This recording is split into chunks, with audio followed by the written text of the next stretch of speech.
ہم اپنا آج کا سبق شروع کرتے ہیں۔ اعوذ باللہ من الشیطان الرجیم، بسم اللہ الرحمن الرحیم۔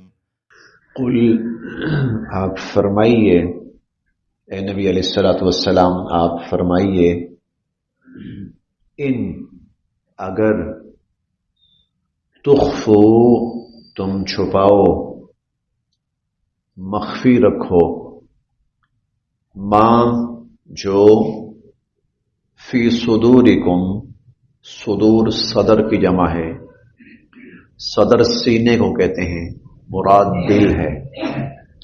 ما فی صدورکم جو تمہارے سینوں میں یعنی جو تمہارے دلوں میں ہے، او یا تبدوہ تم اسے ظاہر کرو، او تبدوہ یا تم اسے ظاہر کرو، یعلمہ جانتے ہیں اس کو اللہ، یعلمہ اللہ تعالیٰ اسے جانتے ہیں۔ قل آپ فرمائیے، ان تخفوا ما فی صدورکم اگر تم چھپاؤ پوشیدہ رکھو جو تمہارے دلوں میں ہے، او تبدوہ یا اسے ظاہر کرو، یعلمہ اللہ تعالیٰ اسے جانتے ہیں۔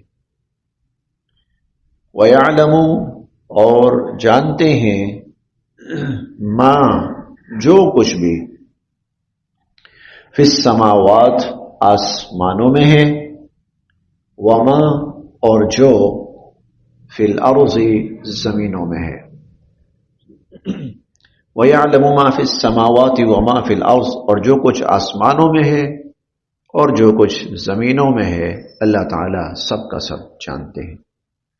واللہ اور اللہ تعالیٰ علی پر کلی ہر شیء چیز قدیر قادر، واللہ علی کل شیء قدیر اور اللہ تعالیٰ ہر چیز پر قادر ہیں، ہر چیز پر قدرت رکھنے والے ہیں۔ یہ آیت اپنے معنی اور مفہوم کے اعتبار سے بالکل واضح ہے۔ کل ہم نے پڑھا تھا کسی حد تک یہ آیت پچھلی آیت کے ساتھ بھی جڑی ہوئی ہے کہ مسلمان کا دلی تعلق، دلی محبت، دلی مودت، دلی لگاؤ یہ ایک مسلمان کے ساتھ ہونا چاہیے، کافر کے ساتھ نہیں ہونا چاہیے۔ یہ مسلمان کا حق ہے کہ مسلمان کے ساتھ محبت رکھے، دل سے محبت رکھے، یہ کافر کے ساتھ نہیں ہونا چاہیے۔ ہاں کافر کے ساتھ خیر خواہی ہے، غمخواری ہے، نفع رسانی ہے، تجارت ہے، خوش اخلاقی ہے، اچھا برتاؤ ہے۔ ایک حدیث مبارکہ میں حضور علیہ الصلوۃ والسلام فرماتے ہیں، اگر کسی شخص کا ہمسایہ کافر ہے تو پھر بھی اس کا حق ہے، ہمسائے کا پھر بھی حق ہے، کافر ہے پھر بھی حق ہے، کس چیز کا؟ ہمسائے ہونے کا حق ہے۔ اور اگر وہ مسلمان ہے تو پھر دو حق ہے، ایک ہمسائے ہونے کا حق ہے اور ایک مسلمان ہونے کا حق ہے۔ اور اگر وہ رشتہ دار ہے تو پھر تین حق ہیں، پڑوسی ہونے کا بھی حق ہے، مسلمان ہونے کا بھی حق ہے، رشتہ دار ہونے کا بھی حق ہے۔ تو کافر کے ساتھ بھی اچھا بھلاؤ، اچھا برتاؤ، یہ اس کا حکم اللہ تعالیٰ دیتے ہیں، حضور علیہ الصلوۃ والسلام دیتے ہیں، تو اس میں کوئی شک نہیں۔ لیکن ایک وہ جو دلی لگاؤ، دلی محبت جس کی وجہ سے انسان کسی کے ساتھ چلتا پھرتا ہے، جس کے ساتھ کسی کے ساتھ رہنا چاہتا ہے، جینا چاہتا ہے، وہ مسلمان کا مسلمان کے ساتھ ہونا چاہیے۔ آپ دیکھیں گے اللہ تعالیٰ بہت سی چیزوں کے اندر جب دین بدلتا ہے تو بہت سی چیزیں بدل جاتی ہیں۔ وراثت ہے، کافر مسلمان کا وارث نہیں ہو سکتا اور مسلمان کافر کا وارث نہیں ہو سکتا۔ مسلمان اور کافر ان کا آپس میں نکاح نہیں ہو سکتا، رشتہ نہیں ہو سکتا، تعلق نہیں ہو سکتا، کیونکہ یہ چیزیں دلی تعلق کے ساتھ وابستہ ہو جاتی ہیں۔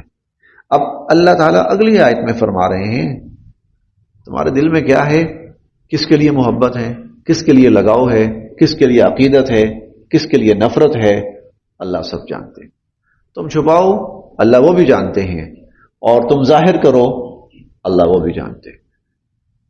وَيَعْلَمُ مَا فِي السَّمَاوَاتِ پہلے بھی یہ بات ہوئی ہے اللہ تعالیٰ قیامت کے دن حساب لیں گے نا، تو اللہ کے پاس حساب لینے کا پورا حق ہے.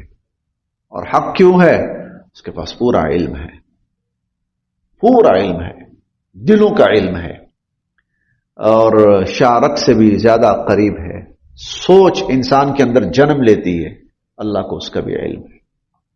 خیال پیدا ہوتا ہے، اللہ کو اس کا بھی علم ہے. وَيَعْلَمُ مَا فِي السَّمَاوَاتِ وَمَا فِي الْأَرْضِ، زمینوں میں جو کچھ ہے، آسمانوں میں جو کچھ ہے. انسان کا دل تو چھوٹا سا ہے نا، انسان کا وجود چھوٹا سا ہے، چھوٹا سا خیال آئے گا. کائنات کے اندر کیا کچھ ہے اللہ تو اس کو بھی جانتے ہیں. وَيَعْلَمُ مَا فِي السَّمَاوَاتِ وَمَا فِي الْأَرْضِ، آسمانوں میں کیا ہے، زمینوں میں کیا ہے، اللہ سب جانتے ہیں. وَاللَّهُ، اور اللہ، عَلَى كُلِّ شَيْءٍ قدیر، ہر چیز پر قادر ہے. یوم، جس دن، یوم، جس دن، تجدو، پائے گا، موجود پائے گا یا پائے گا، کل نفس، کلو ہر، نفس شخص، یوم تجدو، جس دن پائے گا، کل نفس، ہر شخص، ما، جو، عاملت، اس نے کیا ہوگا، من خیر، بھلائی کا کام، اس نے جو نیکی اور بھلائی کا کام کیا ہوگا اسے پائے گا، محضرا، موجود، اسے موجود پائے گا. وما، اور جو، عاملت، اس نے کیا ہوگا، من سوء، برا کام، اس کو بھی موجود پائے گا. یوم تجد کل نفس ما عملت من خیر محضرا، جب انسان ہر وہ عمل، خیر کا عمل جو اس نے کیا موجود پائے گا. وما عملت من سوء، اور جو اس نے برائی کا کام کیا وہ بھی موجود پائے گا. بلکہ ہم پہلے بھی پڑھتے ہیں، آگے بھی پڑھیں گے، مثقال ذرہ، اگر وہ ذرہ برابر بھی ہوا، فمن يعمل مثقال ذرة خيرا يرى، خیر ہوئی ذرہ بر تو وہ بھی اس کو ملے گی وہاں، اور شر ہوا ذرہ بر وہ بھی اس کو ملے گا وہاں. تودو، اور خواہش کرے گا، اور وہ خواہش کرے گا اس دن، ہر انسان خواہش کرے گا، لو، کاش، انا، بے شک، بینہا، اس کے درمیان، وبینہ، اور اس کی برائی کے درمیان، امدن، فاصلہ ہوتا، بعیدہ، بہت دور کا. لو ان بینہا وبینہ امدا بعیدا، کاش اس کے اور برائی کے درمیان بہت دور کا فاصلہ ہوتا، یعنی کاش کہ وہ دنیا میں اس برائی سے بہت دور ہوتا، بہت دور رہتا، بچتا، محفوظ رہتا. آدمی جس چیز سے دور ہوتا ہے اس سے بچ جاتا ہے، اس سے محفوظ رہتا ہے. وَيُحَذِّرُ، ڈرا رہے ہیں، خبردار کر رہے ہیں، کم، تمہیں، اللہ نفسہ، اپنے آپ سے، اپنی ذات سے. وَيُحَذِّرُكُمُ اللَّهُ نَفْسَهُ، اللہ تمہیں اپنی ذات سے آگاہ کر رہے ہیں، خبردار کر رہے ہیں. واللہ، اور اللہ، رؤوف، بہت مہربان ہے، بالعباد، بندوں پر، اور اللہ بندوں پر بہت مہربانی فرمانے والے. اور یہ مہربانی ہے کہ اللہ تعالیٰ انسان کو اس کے انجام سے پوری طرح آگاہ کر رہے ہیں، کھول کھول کر آگاہ کر رہے ہیں. خیر کر، تھوڑی کر، زیادہ کر، اور تیری خیر میں ذمہ دار ہوں، میرے پاس محفوظ ہے، قیامت کے دن ملے گی، میں دوں گا، کہیں نہیں جاتی. دنیا کی ہر چیز کوئی چھین سکتا ہے، نیکی بھلائی خیر تو میرے پاس رکھوائے گا، وہ میرے پاس محفوظ رہے گی. شر سے ڈر، بچ، نہیں تو کل یہ شر بھی تیرے سامنے آئے گا، تجھے اس کا انجام بھی بھگتنا پڑے گا. وَيُحَذِّرُكُمُ اللَّهُ نَفْسَهُ، آگاہ بھی کر رہے ہیں، اور بندوں پر اللہ پاک بہت ہی زیادہ مہربان اور مہربانی فرمانے والے ہیں. بس جی، آج ہم یہاں تک ہی پڑھیں.